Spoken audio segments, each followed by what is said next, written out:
अगर मैं आपसे कहूं कि आपकी आंखों के सामने से एक बस पल भर में हवा हो गई, तो शायद आप हंस देंगे या कहेंगे ऐसा सिर्फ कहानियों में होता है। लेकिन जो मैं आपको बताने जा रहा हूं वो ना कहानी है ना अफसाना, ये एक सच है। एक ऐसा सच जो दिल्ली के विक्रम के साथ हुआ था। विक्रम एक नॉर्मल जिंदगी जीने वाला आदमी, लेकिन उस दिन उसके साथ जो हुआ उसने उसकी जिंदगी हमेशा के लिए बदल दी। आज भी वो डर के मारे किसी बस के आसपास भी नहीं भटकता, क्योंकि उसने खुद अपनी आंखों से देखा था एक पूरी बस का बिना किसी निशान के गायब हो जाना।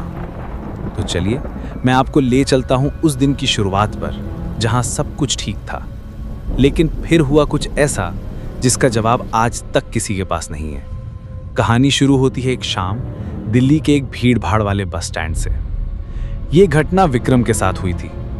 उम्र अब 34 साल है, लेकिन उस रात की यादें आज भी उसके जहन में जिंदा हैं। कहानी उस वक्त की है जब वो सिर्फ 26 का था। एक प्राइवेट इलेक्ट्रॉनिक्स कंपनी में सेल्स एग्जीक्यूटिव की नौकरी करता था। उसका ऑफिस दिल्ली में था। एक बार कंपनी ने विक्रम को हिमाचल के एक छोटे से टाउन चंबा में एक क्लाइंट के साथ डील फिक्स करने भेजा। ट्रिप सिर्फ 3 दिन का था। ट्रैवल स्लीपर बस से करना था। डिपार्चर कश्मीरी गेट से शाम 6:30 बजे। विक्रम को अकेले जाना था। सब कुछ पहले तो नॉर्मल लग रहा था। विक्रम टाइम पे कश्मीरी गेट पहुंच गया, लेकिन जैसे ही उसने बस देखी, एक अजीब सी ठंडक उसके स्पाइन से गुजर गई। बस हिमाचल रोडवेज की एक प्राइवेट लग्जरी बस थी। नाम था स्नो लाइन ट्रैवल्स। पहली बार सुना था। व्हाइट और ब्लू कलर की sleeper bus, registration plate HP से शुरू होती थी। कुछ तो अजीब था, जैसे उस बस पे वक्त थम गया हो। विक्रम ने सोचा, दिल्ली में नए नए ऑपरेटर्स होते रहते हैं, इतना सोचने की क्या बात है। पर जब उसने बस के अंदर पैर रखा, उसकी नस्ल में एक पुरानी मोयली लकड़ी और ठंडे इंजन ऑयल की मिलती जुलती स्मेल आई। जैसे ये बस चलती तो हो, लेकिन जिंदा नहीं थी। टोटल 17 पैसेंजर्स थे। अजीब बात यह थी कि किसी ने किसी से बात नहीं की। सब चुप। आंखों में थकान नहीं थी, लेकिन उन्हें देखकर डर लग रहा था उसे। विक्रम को अपर बर्थ मिली थी, बस के पीछे से तीसरी सीट। उसने अपना बैग रखा और बैठ गया। ड्राइवर का नाम अमर था। काफी नॉर्मल सा दिखता था, पर आंखों में एक अजीब सी बेचैनी थी, जैसे कुछ छुपाने की कोशिश कर रहा हो। कंडक्टर ने अपना नाम नहीं बताया, बस एक ठंडा सा इंसान, आंखों में सर्द चाप, जैसे आंखों के पीछे कुछ भी नहीं। उसने सिर्फ विक्रम को देखा, लंबी नजर से, बिना कुछ कहे आगे बढ़ गया। बस ने ठीक 6:30 बजे इंजन स्टार्ट किया। एक हल्के वाइब्रेशन के साथ बॉडी कांप उठी, जैसे बस के अंदर कुछ और भी जाग गया हो। जब बस ने दिल्ली के शहर को पीछे छोड़ा, तो विक्रम ने खुद से कहा, क्या मैं सफर से वापस लौटूंगा? विक्रम को पहले सब कुछ नॉर्मल लगा। ट्रैफिक यूजुअल था, लोग अपनी अपनी बर्थ्स पर सेटल हो चुके थे। कुछ लोग हेडफोन्स लगा के म्यूजिक सुन रहे थे, कुछ फोन पर बात कर रहे थे। विक्रम ने भी अपने बैग से एक नोवेल निकाला और पढ़ने लगा। लगभग 2 घंटे बाद जब बस मुड़थल के आरवी निकल गई, तो कंडक्टर अंदर आया और एक एक करके सबसे टिकट चेक करने लगा। जब वो विक्रम के बर्थ तक आया, विक्रम ने अपना ऑनलाइन टिकट दिखाया। कंडक्टर ने ज्यादा कुछ नहीं कहा, सिर्फ एक ठंडा सा बोलकर आगे बढ़ गया। उस रात कुछ अजीब सा लग रहा था। पहले विक्रम को लगा शायद सफर की थकान है, लेकिन जैसे जैसे बस पंजाब बॉर्डर के पास पहुंची, वैसा वैसा सब कुछ अजीब होने लगा। सबसे पहला स्ट्रेंज मोमेंट तब आया जब ड्राइवर ने बिना किसी सिग्नल या चेक पोस्ट के बस एक कच्चे रास्ते पर मोड़ दी। पूरा एरिया जंगल जैसा लग रहा था। विक्रम तुरंत जाकर ड्राइवर से बोला, भैया ये कहाँ ले जा रहे हो? ये तो हाईवे नहीं लग रहा। ड्राइवर ने मिरर में विक्रम को देखा, फिर हल्का सा मुस्कुराया। शॉर्टकट है सर, एक नया बाईपास बना है, टाइम बचेगा, उसने कहा। बाकी पैसेंजर्स में से किसी ने कुछ नहीं कहा। शायद सब सोच रहे थे कि टाइम ही तो बच रहा है, लेकिन विक्रम को वो रास्ता बिल्कुल मनहूस लगा।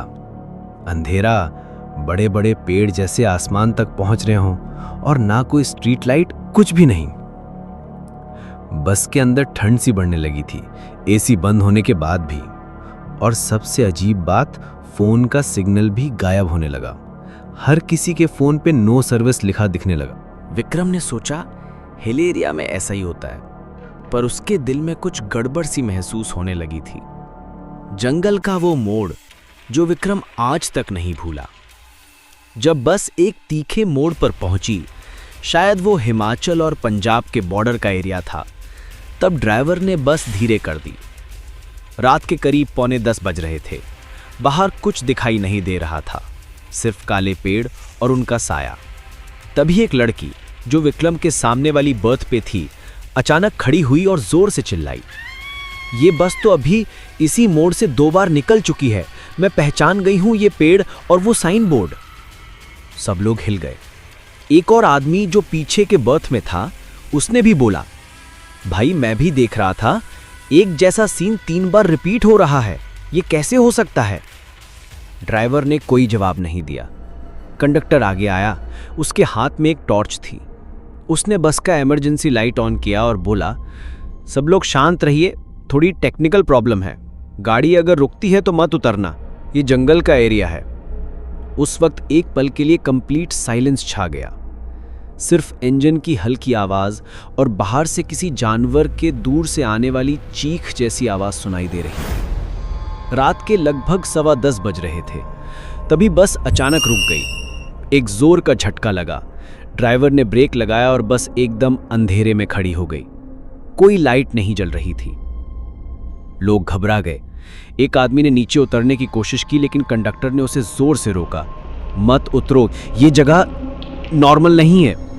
लेकिन उस आदमी ने उसकी बात नहीं सुनी, बाहर चला गया। 5 मिनट बाद एक जोर की चीख आई बाहर से, और फिर बिल्कुल सन्नाटा। कंडक्टर का चेहरा पीला पड़ गया। उसने ड्राइवर के पास जाके कुछ कहा और दोनों कैबिन में चले गए। और तब हुआ सबसे डरावना सीन। बस के बाहर एक और बस खड़ी थी, बिल्कुल same design, same colour, same registration number, पर उस बस में कोई नहीं था। पूरी बस खाली थी। सब पैसेंजर्स विंडो से देख रहे थे। तभी एक लड़का बोला, ये बस तो हमारी ही है ना, कैसे हो सकता है? विक्रम को लगा उसकी सांसें रुक गई हों। 2 बसेस एक जैसी, एक ही रजिस्ट्रेशन नंबर के साथ, एक जंगल के बीच, एक ही मोड़ पर। यह नॉर्मल दिमाग के लिए समझना मुश्किल था। तभी वो दूसरी बस धीरे धीरे चलने लगी। ना कोई ड्राइवर, ना लाइट, फिर भी वो आगे बढ़ रही थी और मोड़ के बाद गायब हो गई, बिल्कुल गायब। किसी ने कुछ नहीं कहा, सबके मुंह खुले के खुले रह गए। पूरी बस में एक शव शांति छा गई थी। किसी ने कुछ नहीं कहा, बस सब लोग खिड़कियों से उस मोड़ की तरफ देखते रहे, जैसे आंखों के सामने कुछ ऐसा देखा हो जो समझ से बाहर था। विक्रम अंदर ही अंदर कांप रहा था। ऐसी ठंड तो शिमला में भी नहीं लगती। ये सिर्फ मौसम की ठंड नहीं थी, ये किसी अनजानी चीज का डर था जो हवा में घुल गया था। ड्राइवर और कंडक्टर कैबिन में बात कर रहे थे, लेकिन इतनी धीरे आवाज में कि कुछ समझ नहीं आ रहा था। तभी एक और पैसेंजर, एक 50 साल के रिटायर्ड आर्मी अंकल, अपनी सीट से उठकर बोला, ये सब कुछ नॉर्मल नहीं है, हम लोग किसी लूप में हैं। मैं जंगल में पोस्टिंग पे था, ऐसी ही जगह पर, और मैं जानता हूँ कुछ जगह होती हैं जो सिर्फ जिंदा लोगों के लिए नहीं होती। उसकी बात सुन के सब लोग और ज़्यादा घबरा गए। तभी कंडक्टर ने एक और अनाउंसमेंट किया, हम कुछ देर के लिए यहीं रुक रहे हैं, बाहर मत निकलिए, अगर किसी को ज़रूरत हो तो पीछे इमरजेंसी वॉशरूम है। सब लोग अपनी जगह जम गए। विक्रम अपने फ़ोन से रिकॉर्ड करने लगा, पहले सराउंडिंग्स, फिर कंडक्टर और ड्राइवर की फ़ोटो लेने की कोशिश की, लेकिन जैसे ही उसने कैमरा ऑन किया, स्क्रीन ब्लैक हो गई। फिर एक वाइट स्टैटिक आई, जैसे पुरानी टीवी में होती थी, और फ़ोन ऑटोमेटिक बंद हो गया। विक्रम चौंक गया। उसने फ़ोन रीस्टार्ट करने की कोशिश की, पर कोई फ़ायदा नहीं। तभी एक और आवाज़ बस के पीछे से, जैसे कोई हमेशा की तरह बस के पीछे के ग्लास पर उंगलियों से कुछ लिख रहा हो। विक्रम ने देखा तो एक औरत सफ़ेद साड़ी में, भीगे बालों के साथ बस के पीछे के शीशे पर कुछ लिख रही थी, वापस जाओ।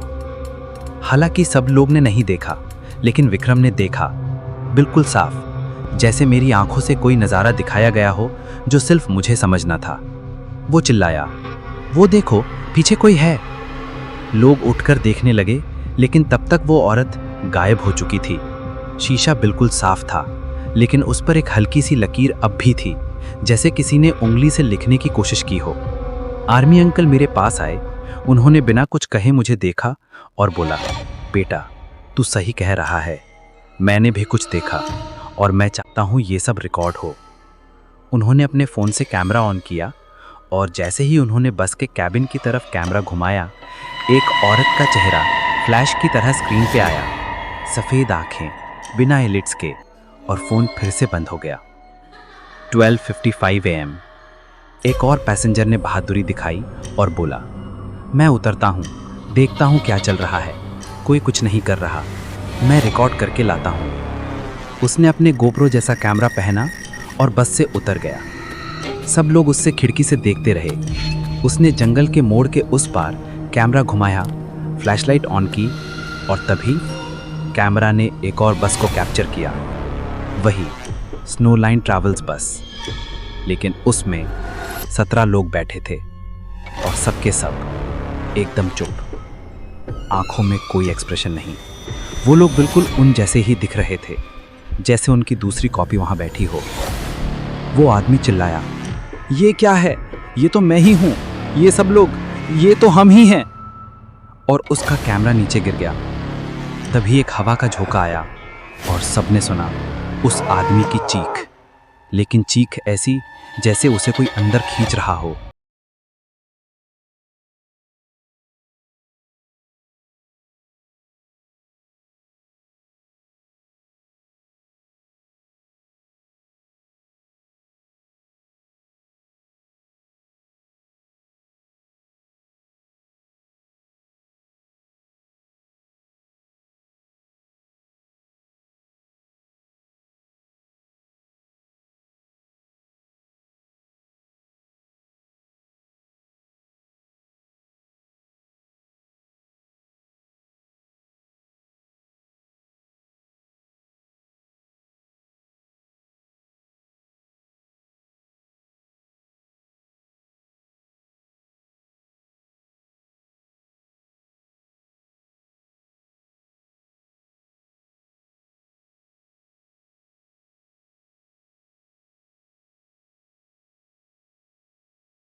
में वो लड़का जंगल में किसी अनजान सी शक्ल के साथ भागता हुआ दिखाई दिया, लेकिन वो शक्ल वो इंसान नहीं था।